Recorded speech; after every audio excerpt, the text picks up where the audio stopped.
I am going to do a recording again for the students who are home. I have 28 students now doing class from home. One of the things that you're being asked to do today, and let me share the screen here, is to be extra vigilant in our social distancing and wearing masks. Good reason for that. Utah, its peak back here, 800 and something cases back in July. We're now way past that. We've had several days in a row of over 1,000 cases, 1,100, 1,400 cases on the 25th, and we'll see where the numbers go. So it's very important that you follow those instructions and stay as safe as you can. And my promise to you is simple. If there's ever a need and you can continue this class at home, my online students are doing amazingly well. I have one cohort that's doing, pretty much everyone's getting an A, but my online students are also there. So I've got one cohort out of 6, and my online students are doing the best job. So you can do this course, you can complete this course from home, should there ever be a need. And my promise is to get these lectures up every 2 days and to give you your assignments. And so speaking of that, let's talk about our assignments right now. If you have followed now, you should have your 4 speeches completed, right, from the DNC and RNC conventions. Those are really been fun to read. I had a bunch turned in over the weekend. And so the scores should be pretty updated. I only have 2 or 3 students who haven't done them all. And you need to get them done because tomorrow night is a more important assignment. Tomorrow night is, of course, the debate. And what we're requiring for this semester are 4 speeches from the convention, 3 debates. There's going to be 4 debates, but you need to do 3 of them. We'll let you drop one of the presidential, and then 1 research paper. And I've already introduced the research paper. Of course, you have to answer the little study guides as you go along, but I don't think anybody's finding that very hard. The answers are either in the lecture or in some reading, and you can find the answers. Very few people are missing. When you do miss, you'll see a deduction in your score. All right, well, for this debate tomorrow night, I prepared this study guide. Now I'm giving you, let's see, 24 hours to go take a look at it. And then I'm gonna change it so that it forces you to answer certain questions. So let's go ahead and just open it up here. We can look at it together, save you guys some time. Let's see if I can go back. Looks like I needed to have completed. So let's do that. Okay, so let me open another one. That was last period. So here's how it starts out. Put your name in. And I made this a little simpler to put your cohort number and stuff just to save some time for you. But then also, did you listen to the full debate? Same question we always ask. And then I'm only asking for 5 key points that Vice President Biden makes and 5 key points that Mr. Trump makes. So maybe have a little pad of paper there. Oh, that's a key point. That's a key point. That's a key point. Get the top 5. Your judgment, top 5. Optional. You don't have to do this part. Can if you want. Fact checking. Did one of the candidates misspeak or get certain facts wrong? If so, you can provide an explanation there. So it's important. They might say something, but it's not true. So they do fact checking, and you can do that too. All right, so, but it's optional. Did you enjoy the debate? Yes or no? Who won? Now this question's key, because what you're gonna do is say, well, Biden won, it was a tie, or Mr. Trump won. Those are 3 options, right? Anyone you pick is fine, no worries. There's no right or wrong answer there. The winner is in the eyes of the beholder, right? The bubble that you're in is probably going to determine who you think won. That's fine. Pick who you think won, or if it was a tie, and then your essay is all about that. Given your opinion on the debate itself, explained above who won, there are no right or wrong answers. Give a well-reasoned opinion as to why you made that decision. Now listen, you have to confine your comments to what was said in the debate. That's why I'm having you do 5 and 5. You know, you can't just go out on some random thing. Here's what's going to happen. I'm going to have 5 or 6 students who are not going to listen to the debate. They're just going to throw something in here and make it up as they go. And it's not going to be snippets from the debate that they're talking about. And I'm going to know that because I'm going to watch the debate. I'm going to make them redo the paper. So if you want to do the paper twice, try to fake this thing. It won't work. You have to use specifics from Mr. Trump's speech, specifics from Mr. Biden's debate. and then do your own fact checking, do your own extra research on those specific issues. This is what's called academic writing. It's not just anything you want to say and you get away with it. You have to listen to the debate, prove to me you listened to it, understood it, made a determination, and back up your opinion based on what was said and what happened and the debate itself. Now, I encourage you to watch this debate with your family, with your friends, or where you socially distance, of course, maybe FaceTiming this, whatever, and do that. Have that experience. Have that debate. Normally in political science, what we do the next day on Wednesday, we'd all be there. We'd spend the whole day nothing talking about both sides. We divide the room in half, and those that thought Biden won, and those that thought Trump won, and those that thought it was a tie. We'd have this big back and forth and have a nice discussion. We can't do that. So I want you to do that with your family. I want you to do that with your friends online. I want you to have that experience of listening to this. Now it's 400 words minimum. That's not a lot. I was going to make it 500, and I thought, well, yeah, but maybe some people can write so well that they can do it in less. Okay, so now you know what that's going to look like. All right, well, let's get back to the regularly scheduled lecture, and this is lecture 14. And we've got so much that's happened. And you guys were not there on Thursday when a huge story broke. I mean, it was major.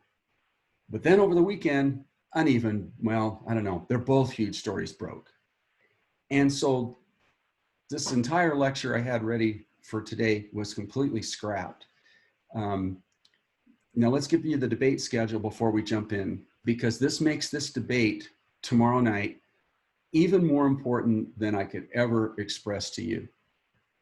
I've been watching debates since 1960. I mean, I was 6 years old, sitting on the floor like this, looking at those little black and white TV going, who are these people and what are they arguing about? And it was, of course, Kennedy Nixon. I remember the vote count when the election was held. This may be the most important debate ever. So here's the schedule. There's 3 debates that are the presidential debates. They're hosted by the group, the Commission on Presidential Debates, the CPD. They've been doing this forever. Commission on Presidential Debates. Now, September 29th, October 15th, and October 22nd. A Tuesday and 2 Thursdays back to back. Now, the vice presidential one will be held here in Utah at the University of Utah at Kingsbury Hall.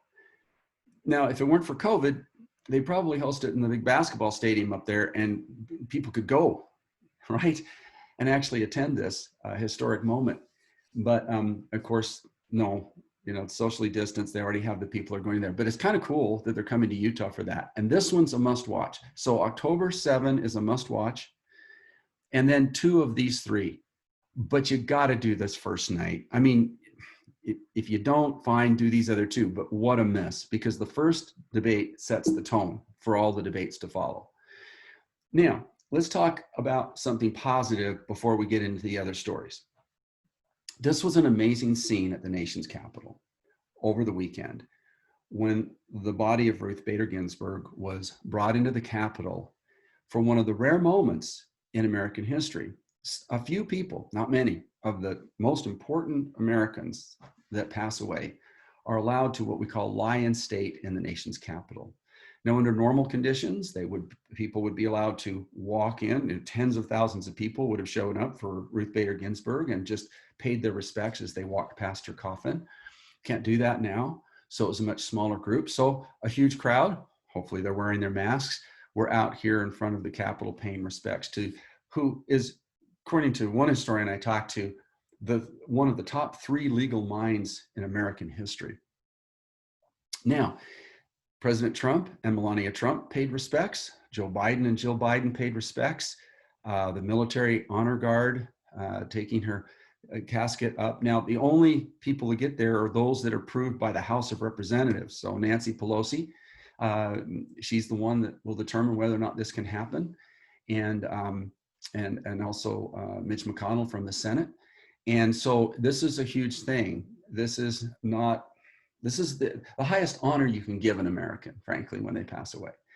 Now, this one was done in Statuary Hall, which is kind of a sacred place. Statues of the famous American leaders, you know, Washington and Hamilton and Jefferson and all that are there in Statuary Hall. It's a gorgeous place. Take a tour of the Capitol. You have to get special tickets and you can see this. Now, here's the historical part. She was the first woman ever given this honor. Can you imagine that? 240 years and only one woman has been granted this honor? Now there's something wrong there.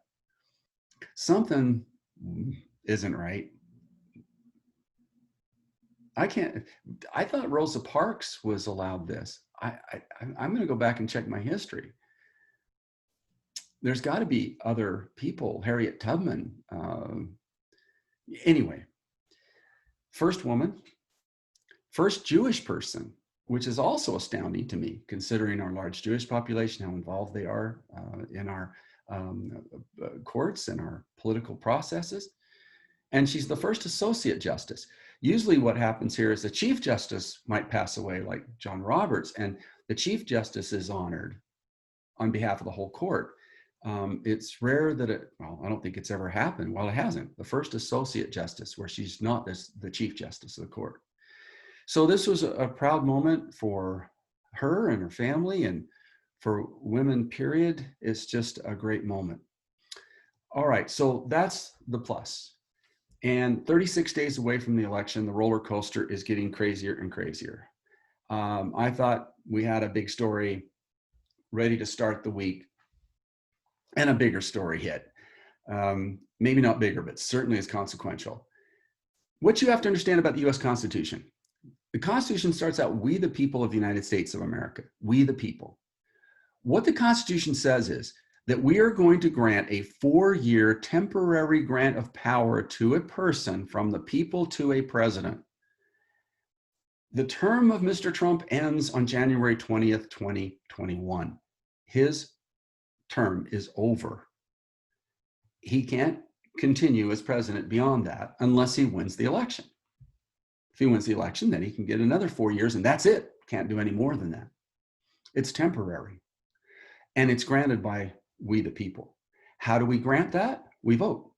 We vote in our states for electors. And every vote must count. Every person that casts a ballot, a citizen, part of the electorate, a valid ballot, it needs to count. That is sacred in the bestowing of this power to a president. Now, President Trump in 2016, 4 years ago, was really good about capturing the news cycles. Every day, something may have come up about him, like the Hollywood Access video or things like that. And he would then tweet, or there'd be another story that would turn the attention back on him. Being a business person who brands himself like companies do, you know, like Coca-Cola, Pepsi, you know, their brands. Any news about you, even bad news, is better than no news. If you let the oxygen go to your opponent can gain strength. So you want to suck the oxygen out of the room. You don't want anybody to even hear Biden giving speeches or even being brought up in the news, because Mr. Trump, what he's great at is basically coming up with counter stories whenever there's a bad story about him. I have an excellent idea. Let's change the subject. And he's been very effective at doing that up until this year. And this year, the COVID crisis has dominated the headlines. And there's no way to distract from that. 204,000 Americans perishing. This is totally tragically sad. And it's not getting better right now. We are giving you extra instructions. We want you to be safer because we've had a spike in Utah. And then, of course, you get the book that we talked about, Rage and Fear, those two books back to back. And then we get these other stories. And so he's not dominating the news cycles like he used to 4 years ago. And then he said something on Thursday that we're going to talk about that, again, put the attention negatively back on him. And then there was the taxes thing. What you need to know is that Mr. Trump is the only presidential candidate in modern times not to release his tax returns as a candidate to the American people for their scrutiny. He refused. He said, they're under audit. I'm sorry, I can't share them. Yes, you can. All he has to do is say, share it. And the audit, we're disputing something, fine, you know, that can be out there. But he's the only one never to do it. Only one in modern times. Well, the New York Times decided that they would work on this story, and they've been doing it for, well, a long, long time. And basically, they released Sunday, the New York Times says Trump paid no income tax in 10 out of the 15 years beginning in 2000. And that when he became president for the year he ran for office, he only paid $750 in federal income tax. Now, for comparison, the average American family pays $12,000 a year in taxes. People pay more in rent per month than he paid in taxes for the entire year that he ran for president. So we're going to go to the story as it first broke and play a little clip so you can get a summary of the immensity of this issue. Yeah, maybe this is why he didn't want to share his tax returns. I don't know. We'll find out. Just 2 days before the first presidential debate, a new report revealing some of the information President Trump's worked hardest to hide. His tax returns. A New York Times investigation says Trump paid only $750 in federal income taxes in 2016 and 2017. Soon after the report published, the president called it fake news, saying he's paid a lot of taxes. Well, first of all, I paid a lot, and I paid a lot of state income taxes, too. The New York State charges a lot, and I paid a lot of money in state. It'll all be revealed. It's going to come out. But the Times reports the president has been fighting with the IRS for years over a nearly $73 million tax refund he claimed. If he loses that battle, it could cost him over $100 million. They're doing their assessment. We've been negotiating for a long time. Things get settled, like in the IRS. But right now, when you're under audit, you don't do it. Despite the president's claim, tax information can be made public even if he's under audit.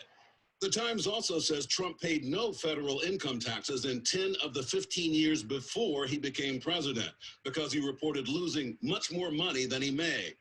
This, another detail in the Times investigation painting a damning portrait of Trump's success as a businessman, a selling point he used to rally supporters on the campaign trail.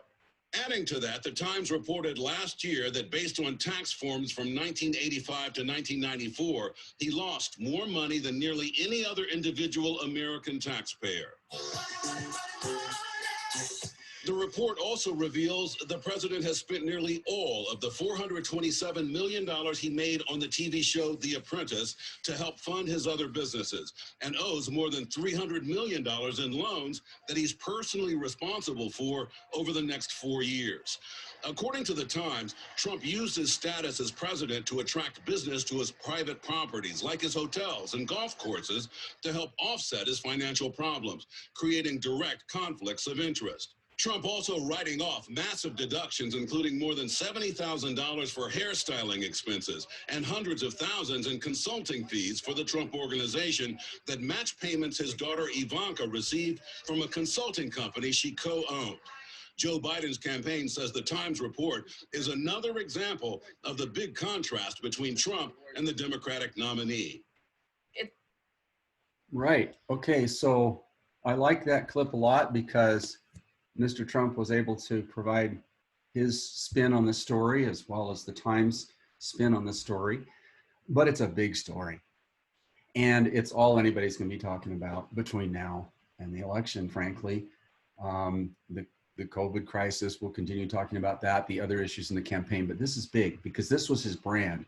Well, he's the guy that can fix the economy. Well, he's had 6 bankruptcies in his history. He took $400 million from his dad when he started his business in Manhattan, lost it all 6 times. This will be his 7th. Right now, he's basically pretends to be a billionaire, but he may not have any money at all. It may be that all of his golf courses have to be sold off to pay his debts. Plus, the American people, pay him $400,000 a year. I don't know if he's taking that money. He might not be taking that salary, which if he's a billionaire, he probably shouldn't. But we, the people, pay our presidents. And these headlines are huge. So let's kind of go through a little bit more about this story from the New York Times. He paid $750,000, $750 total, just $750. He owes 300 millions due to personal loans. He's also on the hook for people for those loans in the Philippines and Turkey. Is this something we want our president to do, to be holding to other foreign countries for his finances? That's an interesting question that needs to be resolved in the next 36 days. We do pay him $400,000, and I don't think he takes that salary. I'm not so sure on that one. I don't think he does, though. If he's a billionaire, he probably shouldn't. But 70 to 80 million dollars is disputed with the IRS for his business losses. So in other words, he's not just paying 750 only, just that little amount of money, but we're giving him as taxpayers a refund. Okay. There was a time way back in a previous election where Joe Biden's son was, of course, in the military, and he talked about that and how it's our military people that truly sacrifice. We learned that as a family firsthand when my son went into the Air Force, that the families and the airmen and the soldiers really have to really want to protect the country and do the job because they're not paid much. It's hard to get even base housing. We need to do better by our military. But anyway, that aside, he's talking about that issue. And he said, the only patriotic thing most Americans do is pay their taxes. And when you think about it, that's pretty true. Because look at everybody, all of you sitting in that room right now or studying at home. You're getting 3/4 credits and you're paying $5 a credit? Who's paying for this education? Who's paying for the school, salaries, and all that kind of thing? The Utah taxpayers paying that. Some of it's coming from federal money. You're getting a free ride. We want you to be educated. We hope you'll go on and achieve great things, but it's the American people paying for that. For UTA, if that's how you got to school, for the roads, for the sewage systems, for the parks, for most of our public swimming pools, our national parks, all of that is paid for by our taxes. And really, that's all most people really contribute to the country. And we get all these benefits from being American, including the military that defends us, right? And I think the point's well taken. Joe Biden last year has done pretty well since he left the vice presidency. He paid $3,742,000 in taxes. You can go to his website, click, and see his tax returns. As vice president, he made a salary as well, and he paid $90,000 roughly a year while he was VP. Most people put all of their investments into a blind trust, so while they're serving, they won't be influenced by the stock market or anything else. They can just make good decisions. People, Trump didn't do that. Mr. Trump still stayed involved in his businesses. No president in modern time has ever done that either. They put all their assets in a blind trust and let a trustee run it for the time they're in office. And then when they're out of office, they get to, here's how you did, by the way, because you weren't here, I made all the decisions. So they wouldn't be influenced in the office. So we can talk more about blind trust later. Kamala Harris paid $500,000, Bernie Sanders $343,000, the average American's $12,000. The Biden campaign wasted no time. They came out with these buttons. You can order these stickers to raise money for the campaign. I paid more in income taxes than Donald Trump. And that's pretty much everybody walking around right now that has a job. So this is going to become a huge, huge, huge issue tomorrow night. It's already a huge issue. And so let me pause that one and get back to the regularly scheduled lecture here. There we go. All right, so I play more of these clips because they're pretty astounding. And you can listen to the nightly news tonight and learn more about it. But let's go ahead and click to the next slide. This has been a really narrowing election. It's still narrowing a little bit. But things are changing in certain states. For example, Ohio now went from light red or orange here to blue. It's now a statistical tie with Biden at the very, very tiny edge there. Now, this is important. Ready? No Republican ever, since Abraham Lincoln, has ever won the presidency without winning Ohio. Period. If Mr. Trump loses Ohio, it's game over. It's a checkmate state. The other checkmate state is Florida, right? No modern Republican has won the presidency without winning Florida. So those are kind of the two must-key wins. And that makes Pennsylvania all the more important for the Trump campaign. I mean, he's traveling there, whatever. I mean, if he loses, for example, Arizona, he's got to win Pennsylvania. It's the only way he can make up those electoral votes. So we're watching this snake, change, and keep your eyes on that. We'll see what happens after the debate tomorrow. And then he said something on Thursday that may even be more important than the taxes. And that was, he said, let's get rid of the ballots or there's no peaceful transition of power. Now, time out. Listen to me now. If you're not paying attention at this moment, please pay attention. Because here's the deal. He's the first president ever not to commit to a peaceful transfer of power if he should lose the election.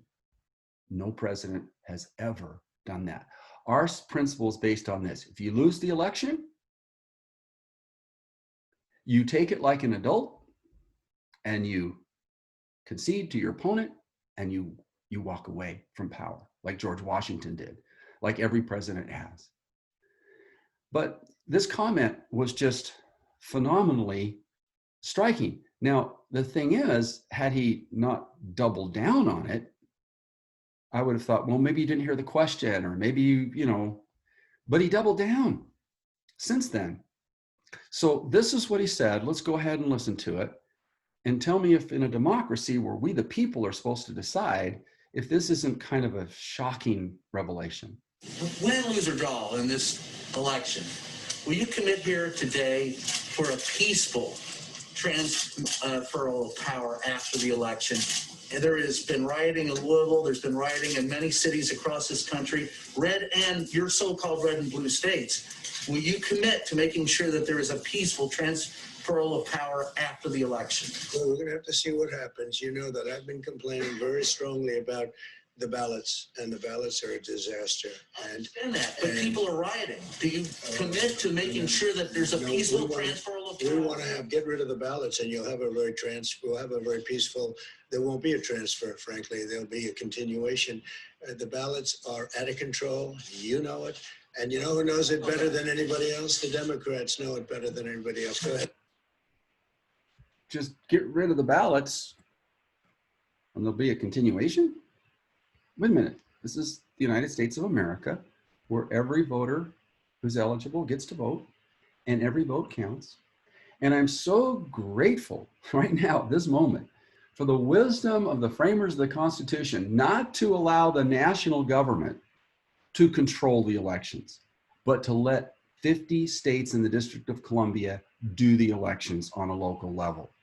Can you imagine if a president was the person through the executive branch organizing the election, counting all the ballots and whatever?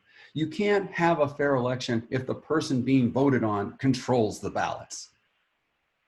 And that was a principle they built into the Constitution. We're going to let the states do it. And this idea of contesting the election, if you lose, you owe it to the American people to simply say, calm down, everybody. I lost. They won. Let's follow the Constitution and support the next president, whoever that happens to be. This is, I would have thought, well, a one-off. I thought, oh, come on, really? Come on, this isn't. But he doubled down. These are some clips from just the last few days. Is going to be a disaster, the likes of which our country has never seen. It'll end up being a rigged election, or they will never come out with an outcome. They'll have to do it again. And nobody wants that, and I don't want that. There are no do-overs in American elections. The states have a month to certify, to work through any issues and problems. There is no do-over. And so that statement was wrong. You won't know the election result for weeks, months, maybe years after. Maybe you'll never know the election result, and that's what I'm concerned with. It'll be fixed, it'll be rigged. People ought to get smart. It'll be the greatest rigged election in history. It'll be the greatest fraud ever perpetrated. The only way we're going to lose this election is if the election is rigged. Remember that. It's the only way we're going to lose this election. Do you think the old... So he's telling the supporters, if we lose, it's rigged. You can't trust your states. You can't trust your state election officials. You can't trust those people that do those ballots and to count those ballots. That's pretty startling stuff. He also went on to say why we need this next judge, because he thinks that these ballots will be contested in the Supreme Court. We did have that happen one time in Florida, but that's not how it's done. I'll explain how it's done here in a minute. Here we go. This is another statement of his. Uh-oh. Hi everyone, my name is Kathy Bowie. I am the Materials Products Manager here at Formland. Okay, here we go. I think it's very important. I think this will end up in the Supreme Court. And I think it's very important that we have 9 justices. And I think the system is going to go very quickly. I'll be submitting at 5 o'clock on Saturday the name of the person I chose for this most important of all positions. And I think we should go very quickly. You see the Republicans are very united. As far as timing is concerned, we were elected. We have a lot of time. One justice was picked in 19 days. 19 days. We could do 4 at that rate, or 5. No, we have a lot of time. Before the election, and then you have after the election too. But in terms of time, we go to January 20th. But I think it's better if you go before the election, because I think this scam that the Democrats are pulling, it's a scam. The scam will be before the United States Supreme Court. And I think having a 4-4 situation is not a good situation. If you get that, I don't know that you'd get that. I think it should be 8-0 or 9-0. But just in case it would be more political than it should be, I think it's very important to have a 9th justice. So one of the reasons to appoint this justice is to decide the election? Okay.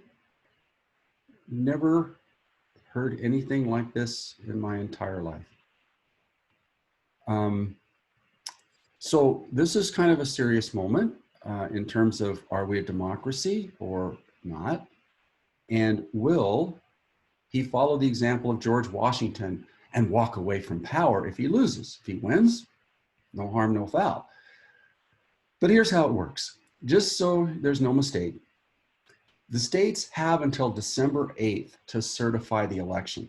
So they can count until that day and certify that. And those certified results are not sent to the president. They're not sent to the Supreme Court. They're sent to the Congress, the House and the Senate.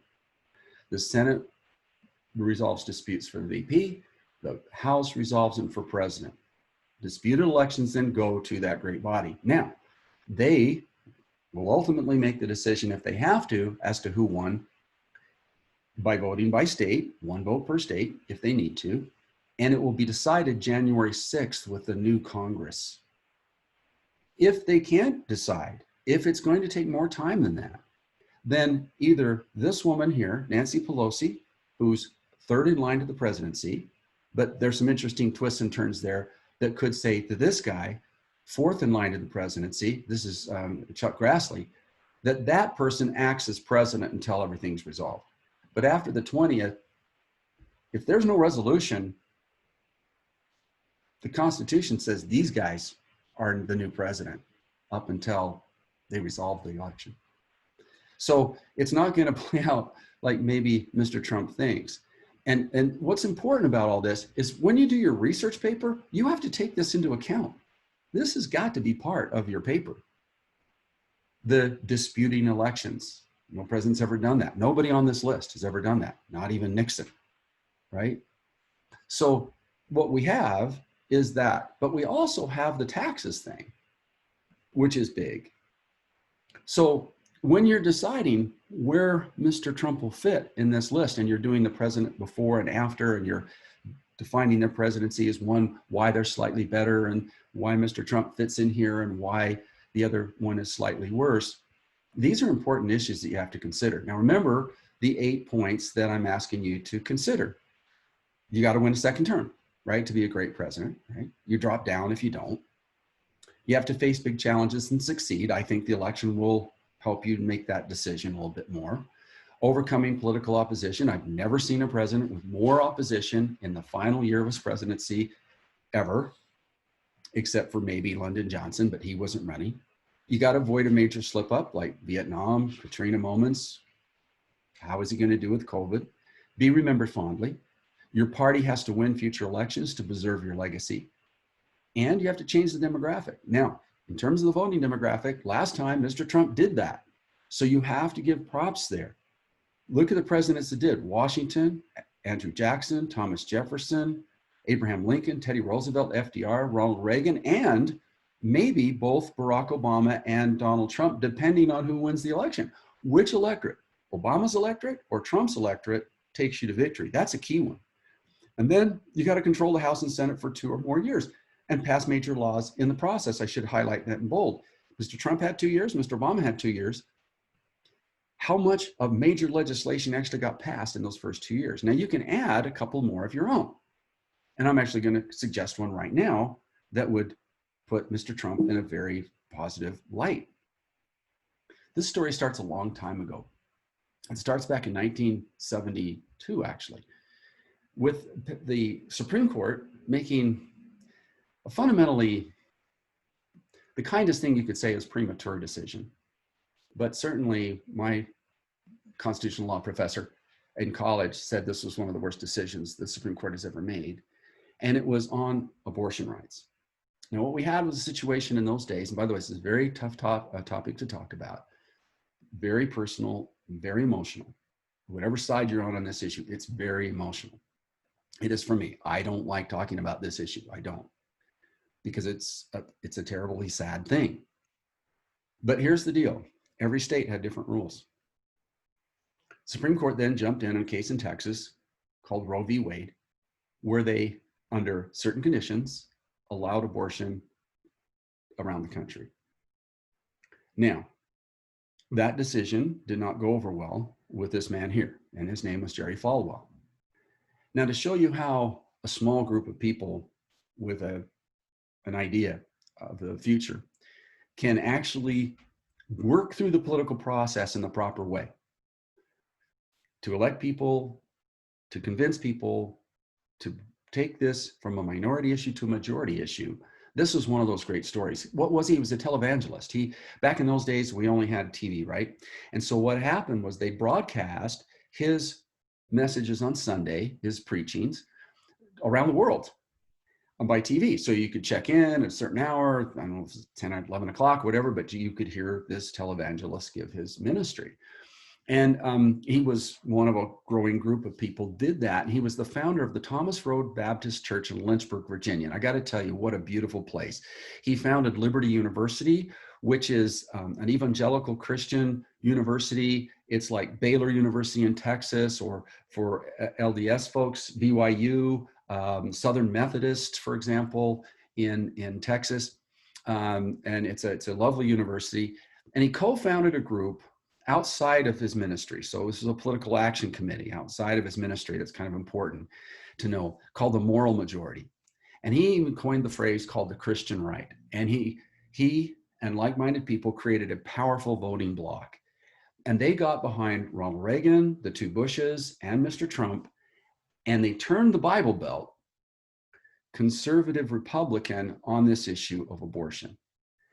Now, Mr. Carter was an evangelical Christian too, and a Democrat from Georgia, and he hated this decision as much as anybody, and he did all he could as president to try to limit the need for abortions at all through different things. But they voted him out, and they voted Reagan in instead, because Reagan promised to change the nature of the Supreme Court.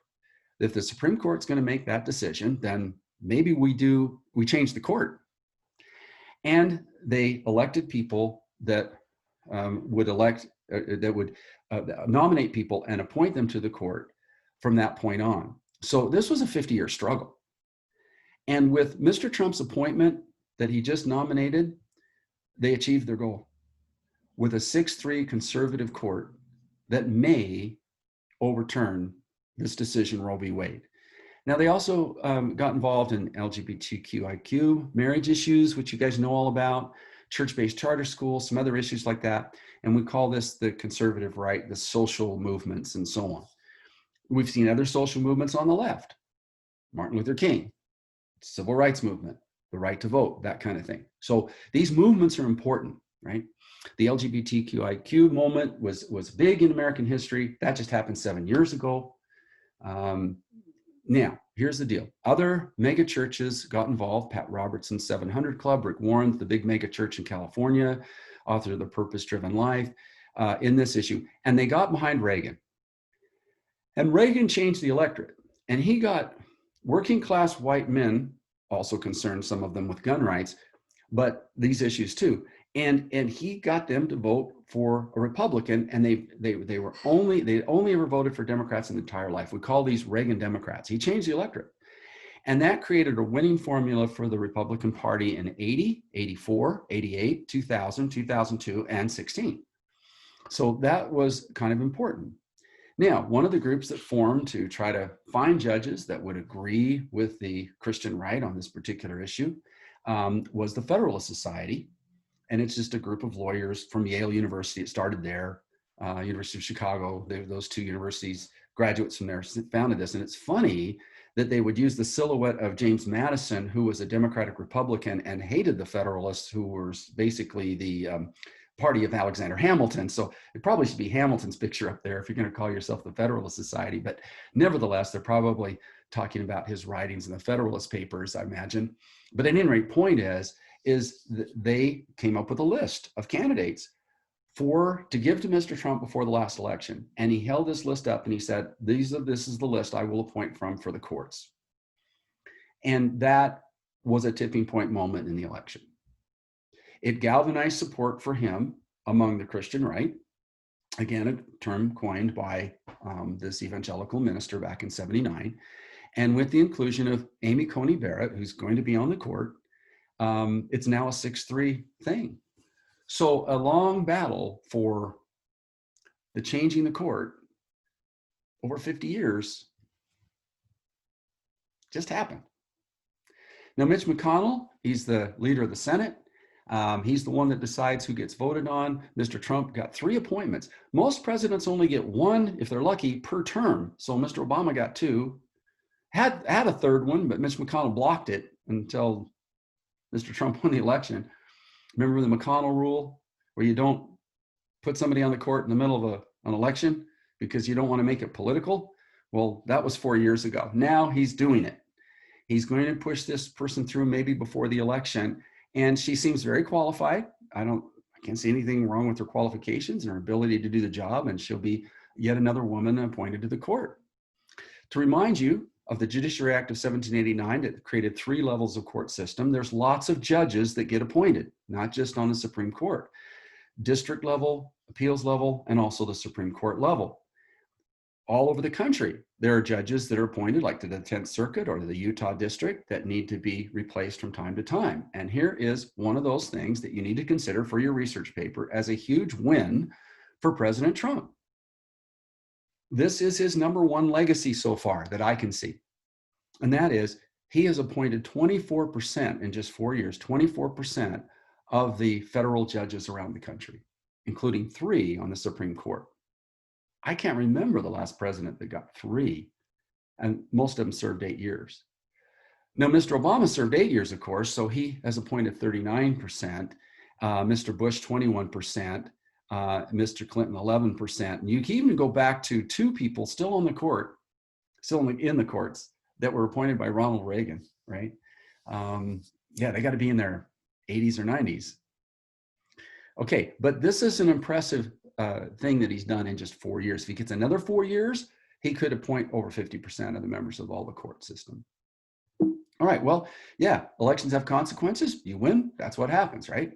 Okay, so now we're going to escape out and we're going to just lighten it up just a little bit here and talk about, basically 8 years ago. 8 years ago, we were doing this same essay, the same research paper. And we were doing it with Obama. Was Obama a great president? And we had him do this same assignment. Obama was very different than Mr. Trump. He was pretty quiet as president. He didn't have a Twitter account and he wasn't out there every day. He really just did his job pretty much, spoke very rarely as president. Many people thought he was No Drama Obama was his nickname. And he was like Mr. Spock on Star Trek, where he's all cerebral and professorial. You heard the joke he told about being professorially minded, thinking things through. Well, okay, so we had this election and everybody in Utah was so excited about because Mitt Romney was running against Obama and they all hopefully he'd win. But I did my Alan Lightman thing and said, yeah, he's going to lose. just to kind of throw some interest to the class. So it was like 75, 80% of the class wanted Romney to win. I'm thinking, yeah, like, no, he's not going to win. Kid in the back of the class goes, would you be willing to take a pie in the face if Romney wins? So we get the foam, and go up. And I said, absolutely. If Romney wins, you get to come the next day and push that pie in my face. That'd be cool. Let's do that. And by the end of the day, the rumor had circulated that every student in class was to bring a pie that day and smash it in my face. Okay, so it turned into Pie Day. And your current principal, Mrs. Durbridge, she agreed to go along with this, and we were going to wear, personal protective gear, PPE, and we're going to stand out there and then put a rope around us about 5 or 10 feet away, and all the students could throw the pies. But you knew what was going to happen, right? So we moved it outside because this is going to be a big school-wide food fight, which is not really the best thing. So the principal looked at me in no uncertain terms, said, never do that again. I said, but it's not going to happen. And he says, never do that again. So for the next election, and this was after Obama had won, so 4 years away, I said, okay, I'll do another bet for you. This time it'll be donuts for every student in the school. Hillary Clinton will be the next president of the United States. Now, you understood what I was doing there, right? Taking a big gamble, because she might not have run. She might have become unhealthy. She might have lost the nomination. And certainly she won the popular vote. But so I should have said, Hillary Clinton will win the popular vote. I'd have been okay. But I said she'd win the election, which meant the Electoral College. And students doubled me down on that bet. So it turned into not just 400 donuts to 800 to 1,600 donuts. And when Mr. Romney won that first debate, they're all getting ready, man. It's going to be donut fill. It's going to be great. Meanwhile, back at the donuts. Well, I paid him out, and it was a lot of donuts. And I'm going to do another one right now. Donald J. Trump will not win the popular vote, or it's donuts for everybody in the poli-sci class. That's pretty safe, right?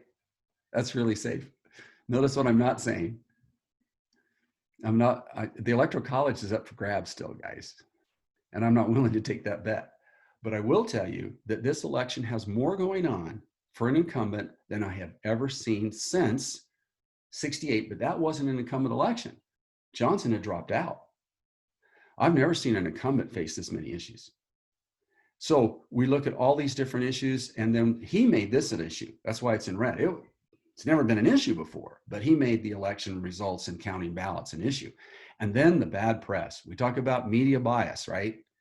Is the story from the Times about his taxes only paying $750 a hoax or not? And so that's really up to you to decide. But I'm excited that we're going to host this debate here in Utah between the vice presidential candidates. I can't wait.